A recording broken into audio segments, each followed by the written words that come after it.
Olá, internautas da S News. Hoje nós vamos entrevistar duas autoridades brasileiras, experts em geopolítica, para entendermos o impacto, já completando um ano, da pandemia da Covid-19, sobre geopolítica e como tudo isso vem afetando a economia do Brasil, a economia do planeta.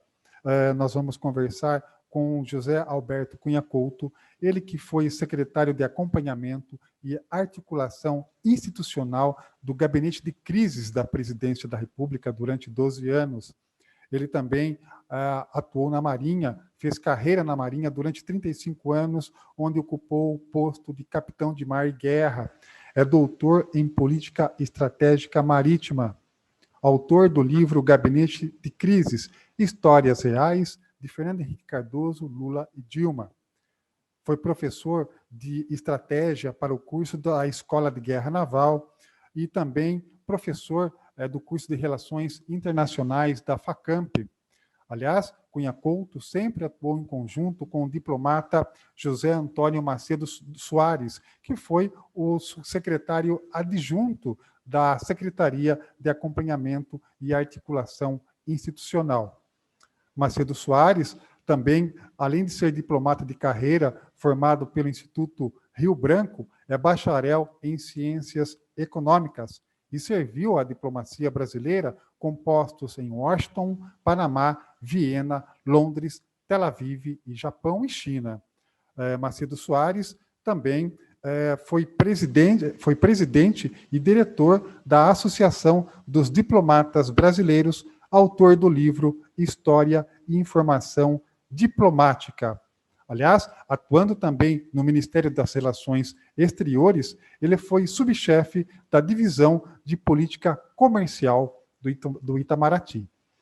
Bom, além disso, tanto com Macedo Soares e José Alberto Cunha Couto, ambos são articulistas, colunistas aqui no site da S News. Macedo Soares sendo o redator do Calendário do Futuro, que mensalmente traz todo um panorama do cenário internacional em seus textos que são essenciais para o estudante de relações internacionais, diplomatas, políticos brasileiros, enfim. E também o Cunha Couto, que tem a sua coluna, onde ele trata do tema gestão de crises. Além disso, devemos a grata satisfação de termos aprendido muito com essas duas autoridades brasileiras sobre terrorismo, já que ambos também tiveram ativa participação no livro que nós publicamos sobre esse tema no ano de 2012. Inclusive também o Cunha Couto, que prefaciou essa obra, esse primeiro livro que abordou a temática em nível nacional. Bom dia, Reinaldo, bom dia, Zé Antônio Macedo Soares, nosso amigo. Primeiro, agradecer a oportunidade de estarmos juntos aqui, temos essa conversa sobre o que está acontecendo, né? E Galhardo conheceu bem o nosso trabalho lá na presidência, tivemos a oportunidade de estarmos juntos dialogando sobre terrorismo algumas vezes, né? Muitas vezes, na verdade, né? E Macedo Soares, nós éramos parceiros de mesa durante 12 anos e vivemos as angústias, as aflições e as alegrias de gerenciamento de crise na presidência da República, né? A nossa proposta aqui vai ser conversar um pouco sobre a gestão de crises, né? O que é uma gestão de crise e o que se deve fazer com isso aplicado à pandemia. Você já pede para nós fazermos uma avaliação inicial, e a avaliação inicial que nós podemos fazer é que a solução que é a melhor proposta é a vacina. Mas a vacina em si não é nada se não houver uma gestão, um planejamento, uma execução correta, comunicação, que é a sua área de atuação, né? Então, isso tudo é que vai compor uma gestão de crise para ser a solução da atual pandemia, que está sendo agravada por vários fatores, que nós vamos discutir durante essa nossa conversa, né? Mas que tem solução. Acho que a mensagem de otimismo é que tudo passa. Mas o tudo passa prevê o que vamos fazer depois que ela passar, né? Eu acho que para início de conversa é isso, mas a nossa proposta aqui é que a gente converse um pouco sobre a metodologia que durante 12 anos nós desenvolvemos lá na Presidência da República, que são 5 passos, e aí aplicando essa metodologia à pandemia da Covid-19. Zé Antônio, por favor. Opa. Olha, prazer em estar aqui, Reinaldo. É um prazer. Prazer estar aqui Macedo. com o Cunha Couto de novo. E também, começando aí com a nossa conversa, você tem que pensar, ao tentar resolver uma crise, não apenas o dia a dia dela. Hoje em dia, nós estamos tendo as notícias sobre o que vai acontecer em abril, que tinha 38 milhões de vacinas, agora tem 30 e vão faltar 6. Quer dizer, nós estamos muito no curtíssimo prazo. Há que pensar também mais para frente. O que vai acontecer daqui 4, 5, 6 anos? Há que ter uma ideia mais adiante e há que ter uma ideia que transcenda o Brasil. Tudo isso é coisa que se pode conversar e que independe do atual governo, do próximo que vier. Nós temos que pensar alguns governos à frente. A saúde vai continuar a existir. Muito obrigado. Aliás, os senhores pontuam um primeiro passo aí, que é buscar conhecimento, né? Por que essa frase é tão importante para este momento presente e o futuro que está por vir? Bom, buscar conhecimento é o primeiro passo para a nossa metodologia de gestão de crise, né? Você tem que saber quem é que sabe sobre aquele assunto, quem é que diz que sabe e não sabe, que é um outro grande risco, né? E com os holofotes da mídia, aparece um sem número de especialistas sobre esses assuntos, né? Uhum. E veja o risco que é para a tomada de decisão de um governante, de um dirigente, ele se valer de uma assessoria errada, né? Você vê que o nosso ministro da Economia acabou de citar que se nós formos para o caminho errado na economia, nós em um mês seremos uma Argentina e em 6 meses seremos uma Venezuela. São esses riscos que estão naquilo que o Macedo Soares acabou de citar.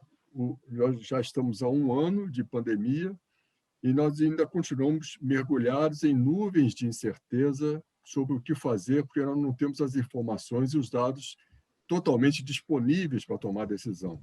E esse é que é o grande problema de uma gestão de crise, né? Durante a nossa passagem pela presidência, nós, nessa área de pandemia, nós lidamos com 2 grandes momentos. Uma foi da gripe aviária, a H1N1, e a outra foi da SARS, que é o coronavírus 1, que deu origem não, mas foi uma experiência anterior à atual, que é o coronavírus 2, né? Lembrar que o gabinete de crise nosso na presidência era um grupo pequeno, nós éramos 20 pessoas que trabalhávamos e acompanhávamos todos os dias de 50 a 55 temas que tinham potencial de gerar crise para a sociedade, para o Estado e para o governo nessa sequência de prioridades, né? Então, essas 20 pessoas, elas não detinham conhecimento, mas nós trazíamos para compor o gabinete de crise todos os órgãos que tinham a ver com esse assunto. E em governos que têm mais de 30 ministérios, você imagina que para sentar à mesa nós tínhamos que ter no mínimo mais 20 pessoas, até para discutir bolinha de gude, né? Você tinha que ter em torno de 40 ministérios para discutir algum assunto talvez de menor importância.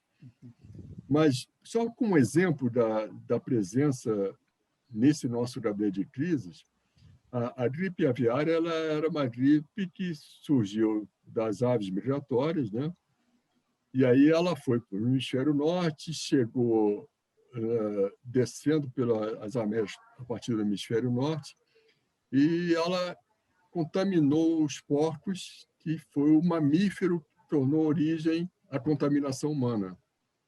Então, como era uma gripe aviária, nós aqui no Brasil começamos a incluir, inclusive, o IBAMA, porque nós tínhamos que monitorar os sítios de arribação dessas aves aviárias, dessas aves, se alguma tivesse morrido nesses sítios, qual era a causa da morte, se já era o vírus chegando no Brasil. Então, tudo isso é importante, e a diplomacia tem um papel fundamental nisso, que é para acompanhar a evolução pelo mundo do vírus, para que nós possamos ter tempo de nos prepararmos para essa crise que vem por aí, né?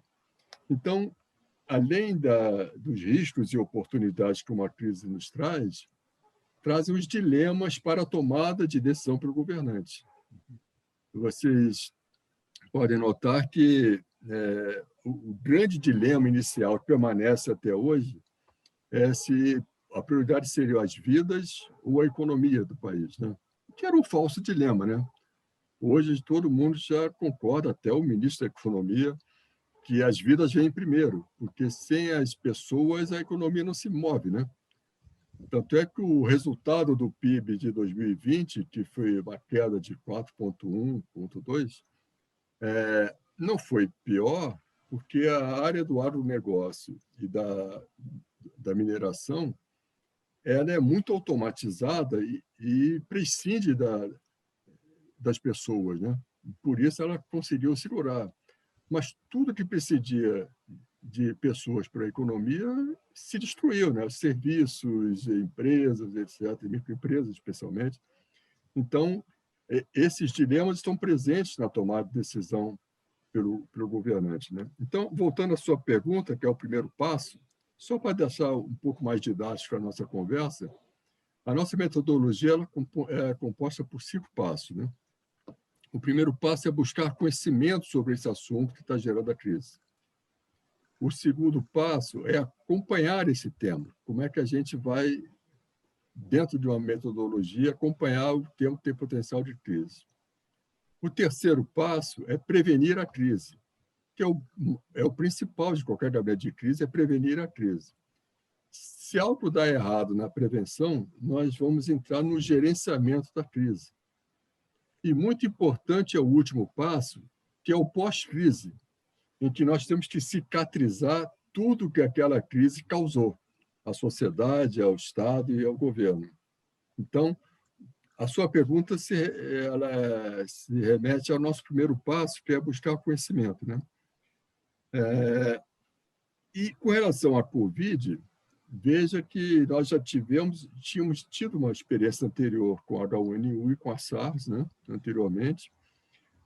Um breve histórico, nós falaríamos de algumas pandemias, né? A primeira delas foi em 1918, a espanhola, etc., etc., a asiática em 57, a gripe de Hong Kong em 68, a AIDS, que perdura em 1982, a SARS de 2002, a MERS e o Ebola em 2014. Então, vejam que uma crise em nível nacional, em nível de impactar um presidente, seja o presidente da República, um governador, um prefeito, seja o presidente de uma empresa, ela não surge de repente. Ela vem dando sinais que ela vai acontecer. O problema é você perceber esses sinais, e isso é ter toda uma técnica e todo um conhecimento, e cientificamente conhecimento aplicado ao que está acontecendo, né? No nosso levantamento aqui, em 2015, o Bill Gates, numa TED Talk, ele alertou o mundo sobre o problema das pandemias. E ele fazia uma comparação com o risco da ameaça nuclear. Veja que em nível de comparação grave que ele colocou, né? E ele concluía que o mundo, né, na verdade, ele se dedicou muito mais a dar segurança à ameaça nuclear do que à ameaça das pandemias. Então, nós estamos em 2015, muito próximo já do que ia acontecer agora recentemente, e só para ter um contexto histórico para se colocar, só recordar que o paciente zero dessa pandemia foi em Wuhan, né, na China, né? E isso aconteceu no final de 2019. Diferente da gripe espanhola, que a gripe chegou no Brasil por navio, essa nos chegou por avião, né? O transporte foi muito mais rápido. Muito mais rápido. Né? Foi muito mais rápido, né? Mas o sinal já tinha sido dado. O próprio Marcelo Soares, quando percebeu isso lá no final de 2019, ele comunicou aos nossos amigos da Presidência da República, olha, está vindo alguma coisa séria por aí. E aqui no Brasil, o primeiro infectado foi em fevereiro de 2020. Né? E a OMS, ela decretou, não sei, declarou, na verdade não decreta, né? Declarou a Covid, deu o nome de Covid e declarou uma pandemia exatamente no dia 11 de março de 2020. Isso já demonstrava que o vírus já tinha se espalhado numa escala global, o que era muito grave, né? E aí eu vou passar a palavra um pouco para o Marcelo Soares, para ele poder contribuir, e sempre vai contribuir muito, como é importante, nessa fase de buscar o conhecimento, a gente conhecer a dimensão internacional das crises. E ele nos alertava muito, em nossos estudos, aqueles 50 temas que a gente acompanhava, como nós deveríamos fazer isso. Macedo, por favor. Olha, eu ia observar um detalhe, é que você busca conhecimento, às vezes, nos lugares mais insólitos. Por exemplo, para a gripe aviária, uma contribuição muito importante foi o fato que o Museu Smithsonian de Washington ter conservado em formol algumas centenas de pássaros mortos nos anos 20. Então, eles puderam fazer exame e saber se era mesmo tipo de vírus ou não. Então, você nunca sabe de onde é que vem o conhecimento. E daí uma coisa trágica como o nosso incêndio do Museu Nacional. Ali talvez tivesse informação que agora está perdida. A outra parte é que, muitas vezes, o conhecimento vem da área internacional, vem da área até multinacional. A Organização Mundial da Saúde, todos os anos, publica as próximas pandemias. Não é que ela saiba quais vão ser, mas ela diz, por ordem de probabilidade, quais são. Então, aquilo ali é uma espécie de alerta. Mas aí você tem que ter ministérios atentos para isso. Né? Você tem que ter gente trabalhando na Organização Mundial da Saúde. São 10 pandemias que eles assinalam. As 3 primeiras são a suína, agora uma que é do Oriente Médio. Então, você tem que ficar atento àquilo, porque aquilo vai chegar no Brasil. Não adianta, que não existe barreira hoje em dia. Essa é a primeira regra. Não há como parar um vírus, não há maneira. Então, você tem que saber lidar com a coisa e saber onde está o conhecimento. Agora, Macedo, eu queria até perguntar uma... Só para voltar, desculpe. Eu queria que o Marcelo falasse sobre aquela ideia que o estudo só estaria completo se incorporasse o conhecimento internacional, por favor. Ou seja, nós temos, se a gente olhar os nossos jornais, os poucos que ainda têm papel, eles praticamente não têm área internacional. É uma coisa muito curiosa. Antigamente, você tinha da área internacional, de um jornal como o Estadão ou a Folha, você tinha 8, 10, 12 páginas de área internacional. Hoje em dia, você quase não tem. Então, há uma falta de você buscar na área internacional a informação. E você nunca sabe exatamente o que é importante, o que vai acontecer, o que é relevante. Agora, você tem a facilidade de ter organismos internacionais, sei lá, a ONU e os seus órgãos técnicos. Agora, se nós não tivermos o olhar para fora das nossas fronteiras, nós nunca vamos entender o que está acontecendo. Né? Ainda mais um país como o nosso, com 17 mil quilômetros de fronteira terrestre e 10 vizinhos. Ou seja, você tem que saber o que tem ao nosso redor. Eu queria até Deixar- direcionar uma pergunta para o Macedo e também Cunha Couto, que é o seguinte: o nosso prefeito aqui da cidade, Rodrigo Manga, realizou uma live no início da noite desse domingo, já alertando para o sorocabano, assim como está acontecendo no resto do Brasil, evitar sair de casa.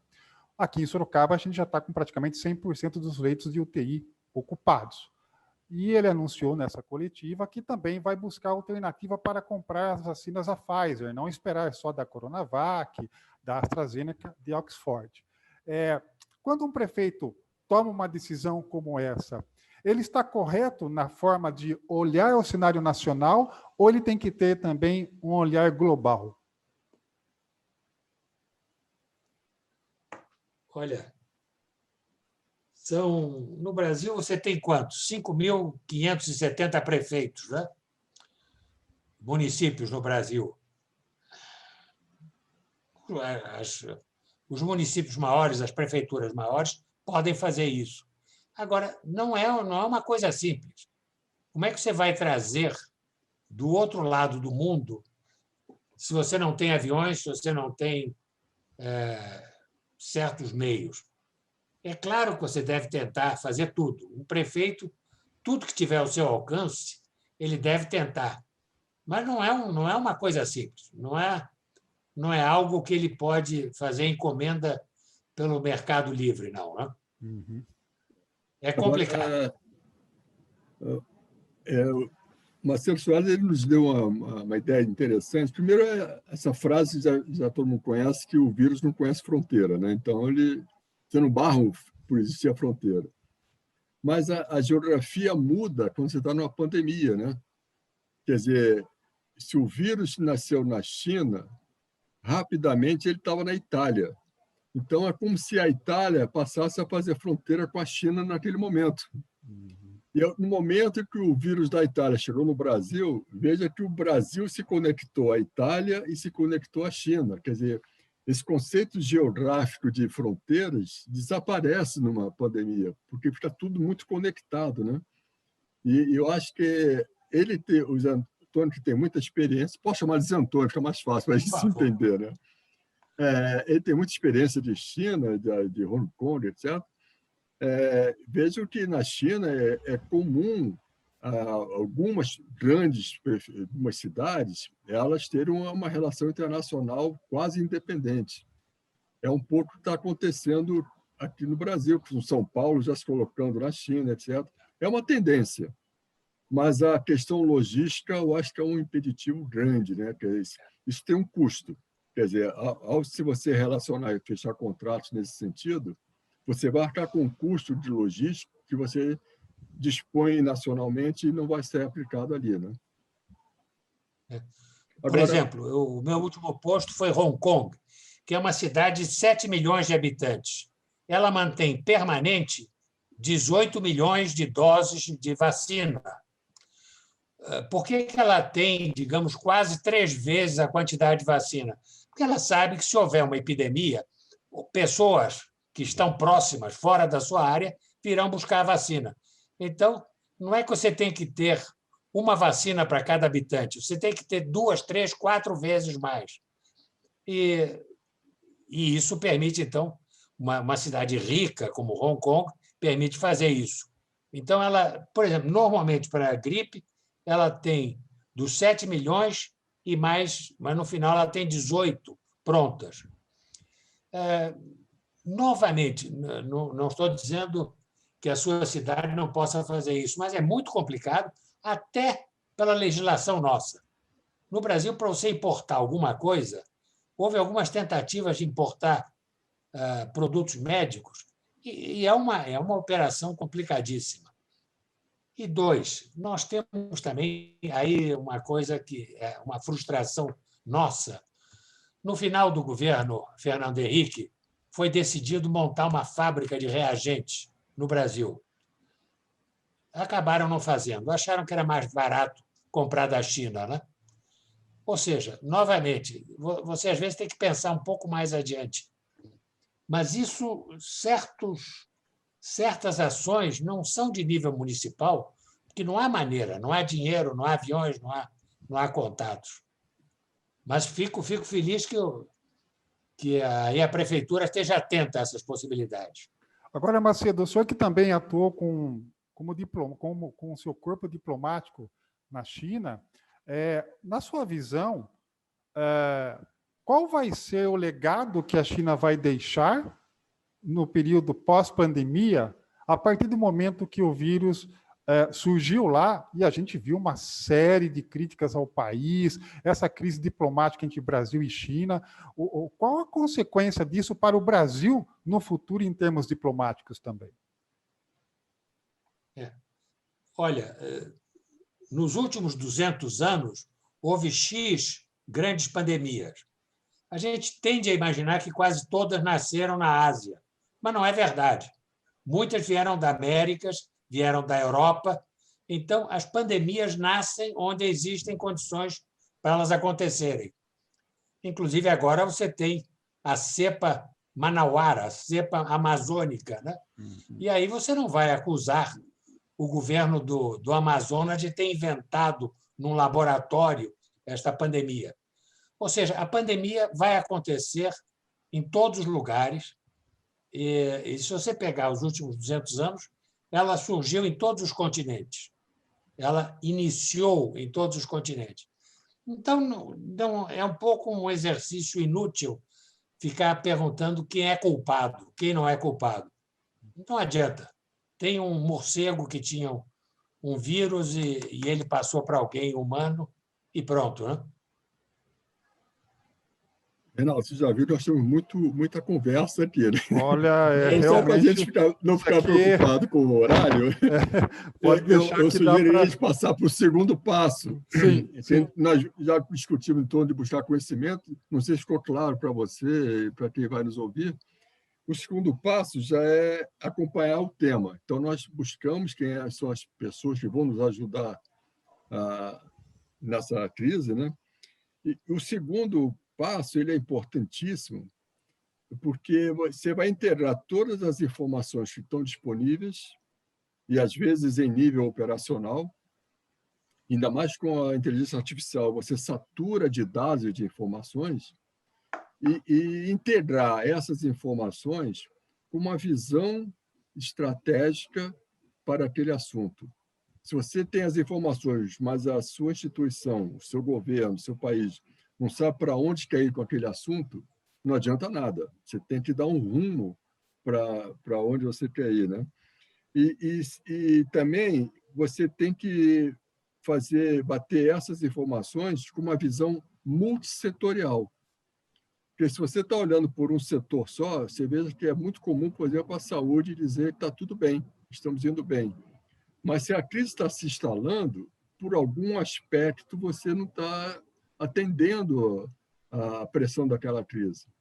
Por isso que o nosso gabinete ele era multissetorial. Você tinha militares, tinha diplomata, tinha advogado, tinha especialista em área nuclear, especialista em logística, você tinha antropólogo, você tinha vários modos de olhar aquela crise, que é fundamental, porque essa crise da pandemia é global e é multissetorial. Então, ela não está sozinha. Ela nasceu como saúde, mas teve impacto econômico, teve impacto social. Isso tudo tem que estar sendo visto na hora da crise. Então, nesse momento de acompanhar o tema, é que a gente vai ver quais são as estratégias que vão ser colocadas para tomar decisão. Na época do início da pandemia, nós tínhamos 4 estratégias muito claras para os governantes.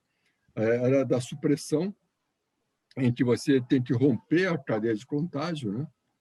E aí você faz o tal do isolamento horizontal, você deixa as pessoas distanciadas para que elas não se inoculem daquele vírus e, pior, que não façam mutações naquele vírus, né? A segunda estratégia era de mitigação. O governante ele conclui que não vai poder deter o vírus, então ele vai mitigar os efeitos daquele vírus, daquela doença que é a Covid, né? Então, a terceira estratégia era da inação. Foi o que a Suécia fez. Ela não fez nada apostando naquela imunidade de rebanho. Todo mundo vai se contaminar e o vírus vai desaparecer, né? E a quarta, que nós estamos vivendo agora, que seria o isolamento vertical, nós chegaríamos ao lockdown. Mas o lockdown, que você para com tudo, ele precisa ser combinado com um programa de transferência de renda. As questões, quem não é essencial, que precisa sobreviver. Então, é uma decisão que você precisa ter muito equilíbrio de como tratar disso, né? Quer dizer, as escolas é outro o dilema, né? Os estudos recentes dos Estados Unidos e da Europa mostram que não houve o aumento de casos com a abertura das escolas. Mas ninguém tem muito claro as causas. Por que isso aconteceu? Ainda estamos dentro das nuvens de incerteza, né? Então, dentro dessas 4 estratégias, um ano depois, alguns resultados são muito claros, né? Se a gente for contar como indicador mortes por 100 mil habitantes, a Suécia, que aplicou a estratégia de imunidade por rebanho, ela apresentou 127 mortes por 100 mil habitantes. Países que fizeram medidas pouco rigorosas, é o caso nosso, por exemplo, Brasil e dos Estados Unidos. O Brasil está com 125 mortes por 100 mil habitantes, e os Estados Unidos, que é o líder em mortes, está com 159 mortes por 100 mil habitantes. Os países que fizeram medidas rigorosas, e o exemplo claro aqui é Índia e China. A Índia tem 12 mortes por 100 mil habitantes, a população é enorme, né? E a China, 0,35 mortes por... Então, pode contestar que esses dados podem estar sendo maquiados, etc., mas a própria OMS esteve na China e verificou que Wuhan, por exemplo, desde abril do ano passado, não apresenta nenhuma morte pela Covid, né? Foi até interessante a tecnologia que foi apresentada.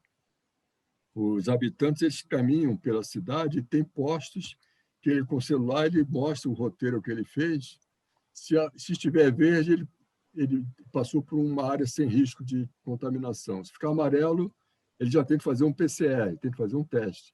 Se ficar vermelho, procura um hospital imediatamente. Quer dizer, isso está mostrando que há um controle da população, né? Mas é fácil na China fazer esse controle? Não sei, com 1 bilhão e 400 milhões de habitantes, nada é fácil, né? E o governo é um partido único, né? Então, esse equilíbrio ele vai impactar as prioridades, né? Claro que algumas prioridades são óbvias, né? Quer dizer, a área médica, a parte de logística de medicamentos, de alimentos, a questão de pequenas e médias empresas, né? Que você está vivendo isso para a sua pequena empresa, né? Sim, é um desafio. As linhas de crédito, os mais pobres e os vulneráveis, como é que você vai... Como atender esse equilíbrio, né?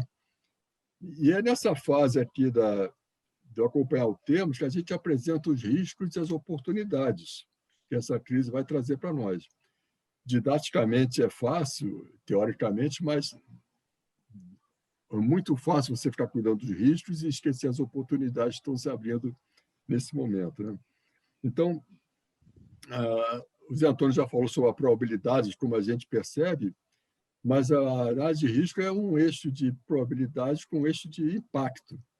E o impacto é muito subjetivo, né? O que é que vai impactar a empresa, o que é que vai impactar o governo, o que vai impactar a sociedade, né? Essa outra medida é muito subjetiva e merece ter gente experiente para analisar esse impacto, né? Então, e por que isso é importante? Porque esse estudo de risco ele vai motivar as pessoas a enfrentar o risco e serem encorajadas a ter iniciativa diante daquela ameaça, que é um pouco que a gente está vendo vai e vem aqui no nosso país, né? As pessoas não são claramente encorajadas a encarar o vírus, né? E encarar o vírus quer dizer tomar as medidas preventivas com relação a ele, né? Então, eu vou só citar aqui 2 riscos que ficaram claros. Primeiro foram as fake news, né? as fake news teve um impacto enorme. Primeiro, que você desacredita as instituições, e, ao desacreditar as instituições, tudo aquilo que seria viável de você prevenir a crise, ele deixa de acontecer, né? E o segundo, ficou muito claro a dependência que os países todos no mundo tinham da China, né? Cunha Couto, só tem uma observação. O senhor comentou aí das fake news. O senhor acredita, junto com o Macedo, que muito também dessa pandemia crescente que está difícil de controlar no Brasil, as fake news estão contribuindo para isso? Sim. Por esses dois motivos. Porque o segundo motivo das fake news é que a pessoa acredita naquilo e se sente segura. E não está segura diante daquele vírus, né? Zé Antônio, você quer falar alguma coisa? Olha, eu tô aqui em Brasília, onde o jornal mais importante é o Correio Brasiliense. E hoje o Correio Brasiliense noticia que as informações sendo passadas pela internet são fake news sobre o cronograma de vacinas. Mas, quer dizer, alguém se deu o trabalho de inventar uma agenda de vacinação falsa, que é uma coisa de uma desumanidade extraordinária, porque é uma agenda que está pegando as pessoas mais velhas.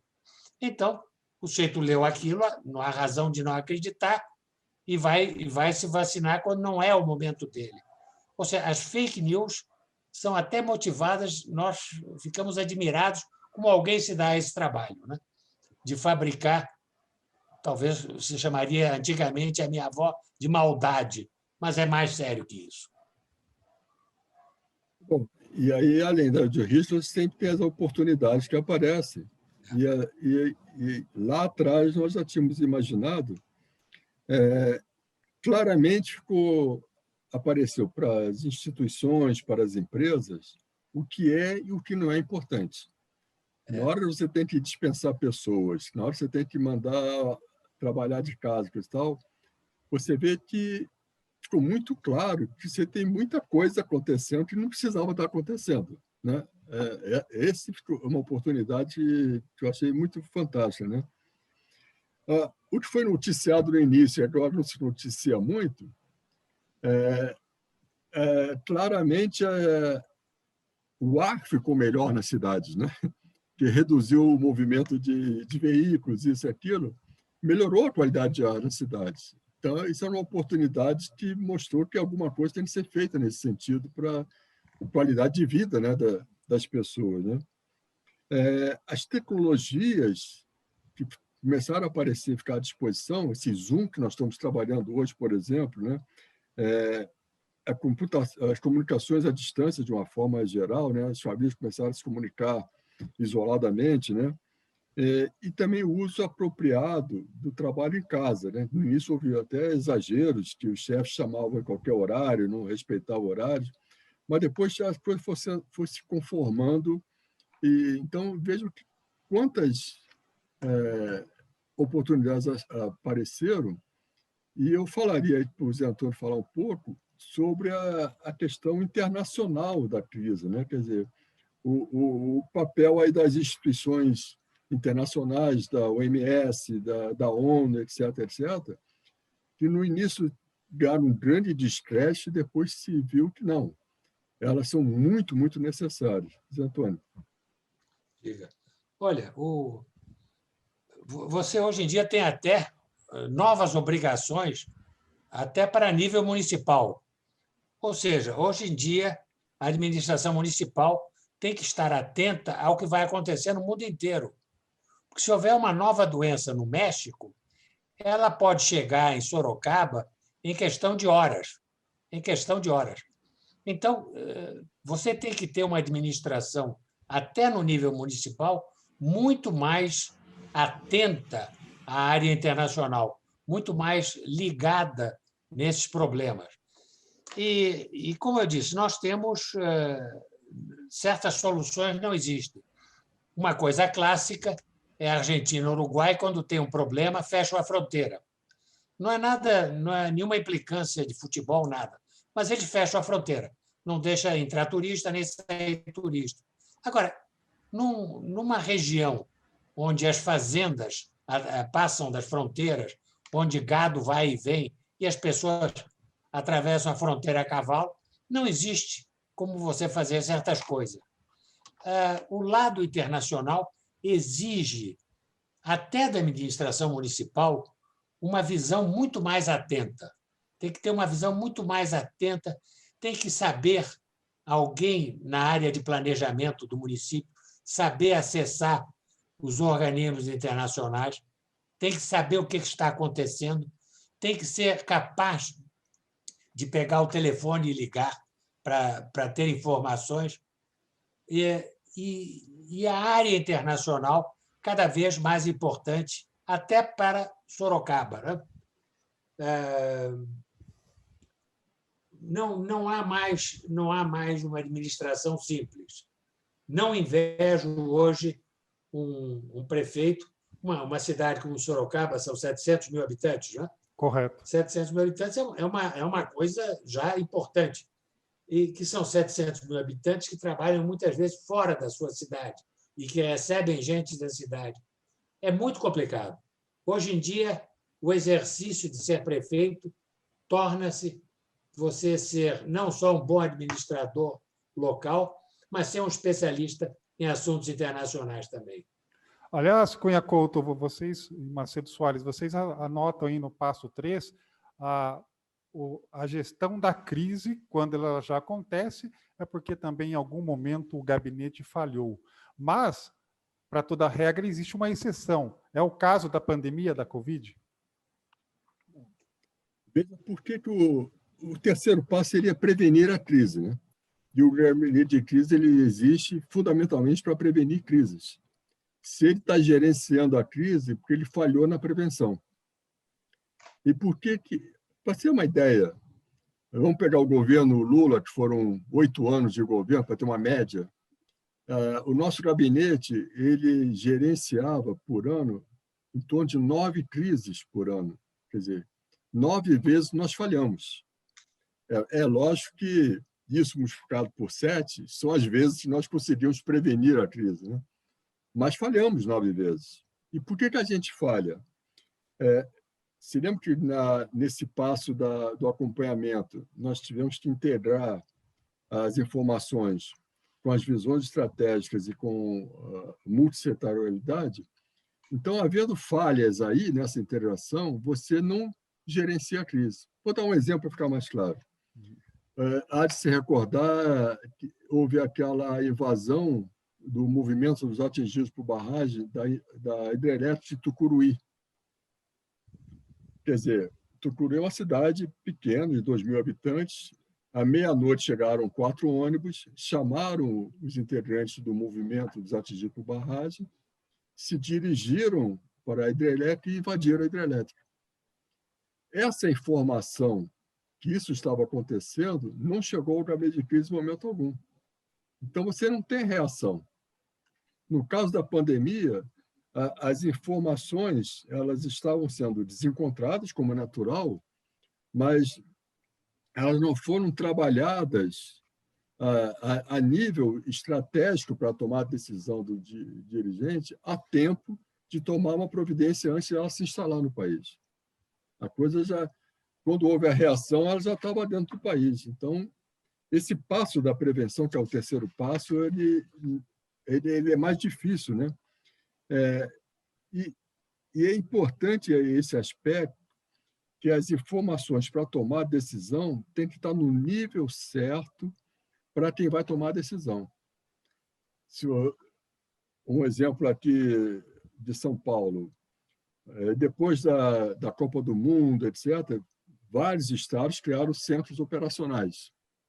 Como o nome diz, ele é operacional nas informações que ele gera, né? Se você não tem um gabinete de crise para transformar essas informações operacionais em informações estratégicas para o governador tomar decisão, vai ter um caminho curto da informação operacional direta para o governador. E, certamente, se está tendo uma manifestação e o centro operacional vê que a coisa está complicando e sugere ao governador usar o BOP, o governador vai aceitar isso. E o BOP já entra com um nível de violência acima do que o nível de distúrbio, né? Então, vejo como é importante o papel do gabinete de crises para colocar as informações em nível correto para quem vai tomar a decisão.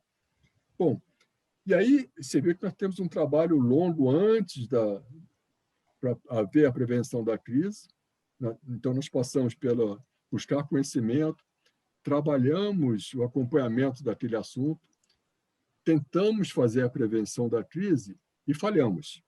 Aí nós vamos gerenciar a crise, que é o que nós estamos vivendo hoje em dia, né? Então, gerenciar a crise, o que é? É planejar, executar e comunicar. O Zé Antônio tem uma conversa um aforismo francês, saber fazer, fazer e fazer saber. Né? Quer dizer, a comunicação é muito importante nessa hora de gerenciamento, que é a sua praia, né? Especialmente. Né? Então, todos os processos que geraram essa crise são colocados à mesa e já tem que se visualizar os processos de saída dessa crise. Senão a gente vai ficar rodando no mesmo assunto, né? Vai ficar rodando e não dá um passo adiante. Né? Então, por exemplo, tem que ter uma racionalidade na busca de fechar o comércio. Né? Não pode ficar indeterminadamente fechado. Então, essas coisas todas têm que estar dentro desse espírito de gerenciar essa crise. Né? A vacina, sem dúvida, é a melhor aposta, né, para voltar ao normal mais adiante. Né? Mas também era importante, no momento, para impedir que surjam novas variantes do vírus. Né? Porque, à medida que você vai misturando, o vírus vê organismos que podem gerar novas cepas, né, desse vírus. Então, o gerenciamento da crise é um momento importante, mas ele tem que estar calcado nisso tudo que nós vimos até aqui. Senão você vai começar do zero gerenciando a crise, né? Que é muito mais complicado você começar do zero. O Zé Antônio quer falar uma coisa? Olha, só um pequeno detalhe, que apesar do método, apesar da experiência, nós não somos onipotentes. Não existe. Tem um momento que não existe onipotência nessa administração. E há uma frase que era o nosso lema lá, é que a realidade sempre surpreende. Você sempre será surpreendido pela realidade. Você faz tudo o que tem que fazer, segue os passos, busca as informações, pega as melhores pessoas, mas a realidade surpreende. E a realidade acontece, às vezes, sem aviso. Um exemplo prático, o terremoto do Haiti. Ninguém avisou coisa nenhuma, ele veio e pronto. Né? Aliás, vocês dois atuaram, vocês dois, justamente da Secretaria, tiveram uma participação ativa nessa gestão crise do terremoto do Haiti, né? A história do terremoto do Haiti tem várias outras subhistórias que não tem nada a ver aqui com a epidemia, mas que mostra como a realidade atrapalha. Né? A realidade dá susto, a realidade surpreende. Então, a gente tem que ter um pouco a humildade que nós não somos onipotentes. Né? E a humildade é fundamental, né? Não é porque a gente tinha trabalhado no H1N1 e no SARS, a gente saberia trabalhar com a Covid-19. Nós trabalhamos em 4 greves nacionais de caminhoneiros e cada greve era diferente, porque ela não vem sozinha, né? Então, você tem que trabalhar várias pautas em relação àquilo, né? Então, o último passo, para a gente não cansar demais de você, Reinaldo, seria acompanhar o pós-crise, né? Que é aquela cicatrização de tudo que aconteceu durante a crise. Né? Você tem que retomar a confiança dos públicos estratégicos, quer dizer, a imagem do Brasil para o exterior, como é que você faz, depois que você ganhou a pecha de ser exportador de vírus, etc., como é que você ganha a confiança internacional para os investidores voltarem, inclusive, né? Você tem que fazer um redesenho de ações, quer dizer, ter uma consciência do que nós erramos nessa crise, para que as ações, não só institucionais, mas também as ações políticas, tudo isso seja revisto a tempo de a gente estar pronto para uma próxima crise de pandemia, né? Que vai acontecer. Não tem como... E é o momento também de a gente listar as lições que nós aprendemos com essa crise que está acabando, né? Nós temos que sair do estado de calamidade que nós estamos vivendo para iniciarmos uma volta à vida normal. E isso se faz por passos, né? Também não é instantâneo, né? Então, primeiro, a lição aprendida é que a crise da pandemia não era uma crise de saúde sozinha. Isso ficou muito claro para todos nós desde já, né? Segundo, a rapidez de resposta é vital. Quanto mais tempo a gente demorar para dar uma resposta a uma pandemia, mais coisas articuladas vão acontecer. E se a gente desprezar os fundamentos científicos nesse momento, a gente vai começar a fazer axiologia, né?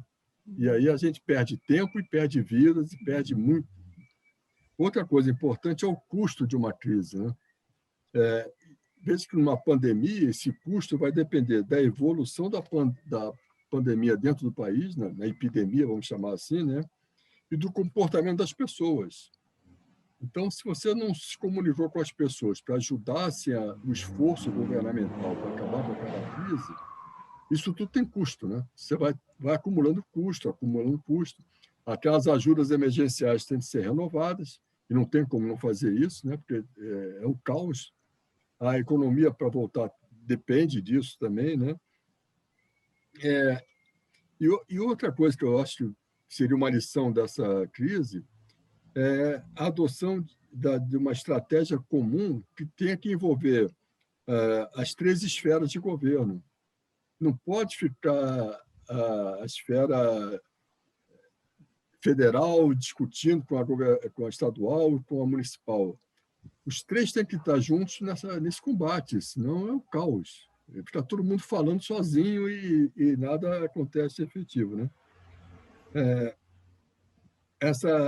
Uma coisa que vai vir como legado, como você falou, eu acho que as compras pela internet e esse emprego de motoboys, eu acho que agora virou na área urbana, virou uma coisa que vai pegar, né? Eu acho que não tem como voltar atrás com relação a isso, né?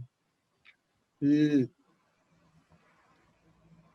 todo esse controle, né, tem que ser importante, né? Eu acho que, não sei se ficou claro para você, Reinaldo, que esses 5 passos, eles são contínuos. Quer dizer, o ideal é que eles sejam observados. Mas também você vai entrar numa gerenciamento de crises onde você puder, né? Se você não teve tempo de buscar conhecimento, não teve tempo de acompanhar o tema, você não teve tempo de prevenir a crise, você já vai entrar gerenciando a crise. Mas o pós-crise sempre será possível. Então, não esquecer que o pós-crise, porque muitas coisas são prometidas, acordos são feitos, e nada disso acontece depois que a mídia tira os holofotes de cima. A coisa é esquecida, naturalmente, né? Eu acho que agora a gente já está caminhando, talvez, para a finalização. Não sei se você tem perguntas aí sobre o que nós apresentamos. E é uma situação de guerra, realmente. É uma situação de guerra. Eu até trouxe aqui uma frase do Delfim Neto, lá no início da pandemia, que ele falou o seguinte, vou citar a frase dele: todos pagaremos pelo empobrecimento geral devido ao Covid-19, exatamente como uma guerra. Uns pagarão mais do que outros, e é o que se está vendo, né? Os mais pobres estão pagando mais pela pandemia do que os mais ricos, né?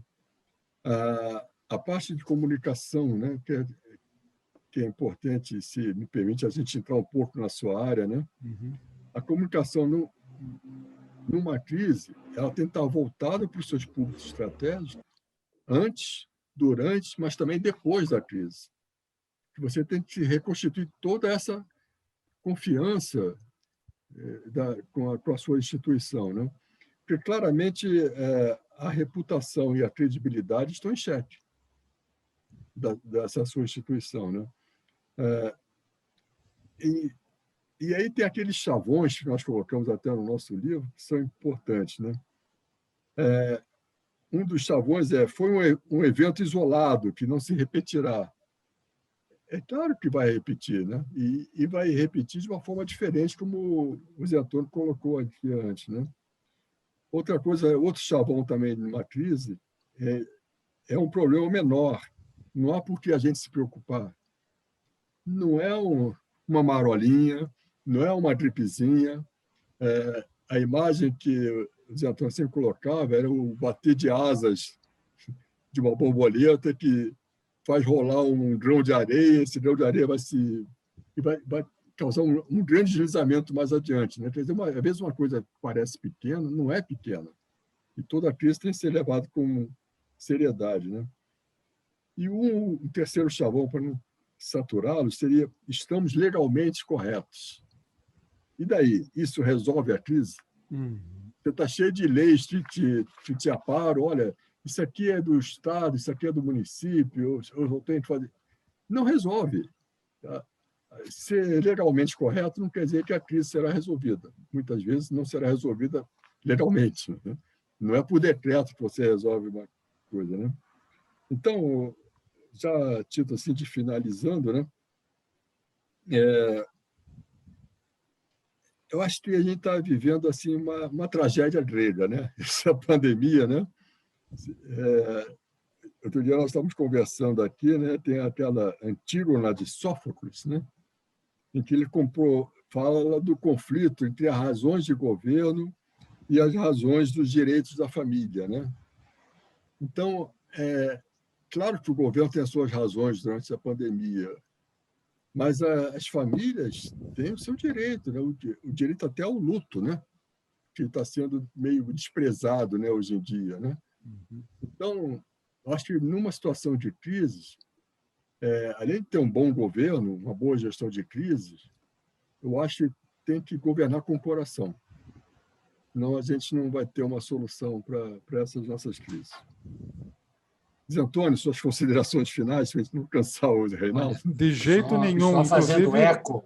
Essa conversa, essa entrevista com vocês é fundamental para você entender, internauta, por que está tão aprofundado essa entrevista, debate, que a gente já pode chamar, porque a gente está conversando com 2 especialistas em gestão de crise, nacional e internacional. E depois você vai poder perceber, né, você já percebe ao longo dessa entrevista, que a visão tem que ser científica, organizacional e muito responsável.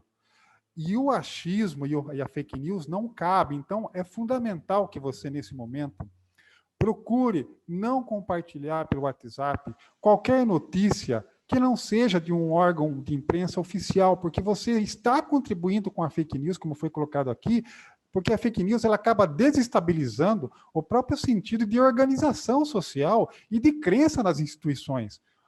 Tanto o José Antônio Macedo Soares como o José Alberto Cunha Couto já deixaram claro aqui que as instituições estão em crise, mas porque também o brasileiro acaba se deixando levar pelas notícias que não são reais. Então é muito sério essa abordagem que nós estamos tendo aqui. A sua colocação, Macedo Soares, por favor. Olha, eu deixaria aqui a óbvia profecia, é que vai haver mais. Vai haver mais. E, aliás, a Organização Mundial da Saúde tem até a lista do que vai acontecer, quais são as próximas. Mas nós temos no dia a dia notícias. Por exemplo, os nossos soldados que servem na Amazônia, muitas vezes morrem em 24 horas de uma doença que não se sabe o que é. Ou seja, existem patógenos que são capazes de provocar um dano. Por que um soldado em grande forma física morre em 48 horas sem se saber o que foi? Aí você manda amostras para o CDC nos Estados Unidos, que não te dá resposta, que não quer. Obviamente que isso aqui tem um potencial de uso militar. Mas, quer dizer, nós temos que nos preparar para a próxima. Já que essa nos pegou de surpresa, não pegou de surpresa. Nós tivemos várias semanas anunciando que ela ia chegando, né? Mas a próxima nós temos que estar melhor preparados. Talvez seja mais complicada, né? Obrigado aí pela oportunidade de bater esse papo e de um pouco tirar do nosso coração a aflição que a gente vê com o noticiário de televisão. Meu Deus, às vezes a gente vê a televisão e obviamente, o repórter está naquela etapa de procurar o conhecimento. E a gente fica pensando, mas por que ele foi entrevistar esta pessoa? Né? Por que ele foi pegar isto? Qual é o sentido? Bom, temos que aprender algo, né? Um abraço aí, Heraldo. Eu que agradeço. Macedo, Cunha Couto, suas considerações finais. Eu já fiz, praticamente, né? Eu acho que é um pouco da gente pensar seriamente o papel de cada um nisso, né? Porque a crise não é resolvida nos altos escalões, né? Tem que ter a participação de todo mundo para resolver uma crise, né? No seu nível. Sempre que uma crise é resolvida no nível mais baixo, é o melhor dos mundos. Porque aí as coisas estão mais concretas. Na medida que há uma escalada da crise e a crise volta para o nível operacional, ela já começa a ficar mais complicada porque foi feita uma ação que não resolveu a crise e ela está retornando. Se essa escala para o nível mais alto, é o pior dos mundos, porque foram dadas diretrizes, foram dadas orientações operacionais, foi aplicada essa diretriz diretamente no teatro operacional da crise, né? E não resolveu. Então, por quê? Porque os níveis não entenderam a mensagem, não contribuíram para resolver a crise, e não adianta a gente ficar só dizendo que, olha, lá em cima ninguém está fazendo nada. Não, mas nós também não estamos fazendo. Então, o papel de cada um nisso, você acabou de salientar, né? Por que a gente vai passar adiante uma informação que a gente não tem segurança se ela é verdadeira ou não? Deixa ali, né? Por que você vai passar adiante, né? Aí ela vai virar verdadeira de tanto que vai ser repetida, né? E é um risco, né? Mas, gente, muito obrigado pela oportunidade de a gente falar do nosso trabalho, né? Que já vai ficando distante, né, Antônio?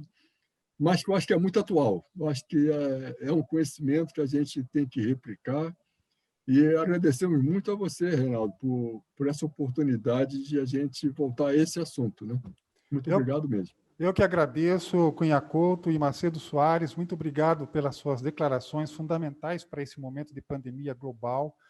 Você, internauta, pôde acompanhar a entrevista com José Alberto Cunha Couto, ele que é oficial da Reserva da Marinha, mais de 35 anos aí na Marinha, chegou ao posto de capitão de mar e guerra, doutor em política e estratégia marítima, um especialista em gestão de crises, atuou por 12 anos aí junto com o diplomata José Antônio Macedo Soares na Secretaria de Acompanhamento e Articulação Institucional do Gabinete de Crises da Presidência da República, portanto, duas autoridades que têm expertise para abordar esse tema de gestão. Muitos ensinamentos aqui nessa entrevista para prefeitos, como devem também ordenar a sua política de combate ao coronavírus. Vamos torcer para que realmente a gente volte a esse normal. Agradeço particularmente aos dois, Cunha Couto e Macedo Soares, duas pessoas magníficas que também, além de autores de livros em suas áreas de atuação, também tiveram ativa participação no nosso livro sobre terrorismo. Foi com essas duas autoridades brasileiras que nós aprendemos muito sobre esse tema e o qual lançamos em 2012. Portanto, fica aí um aprendizado para todos nós, né?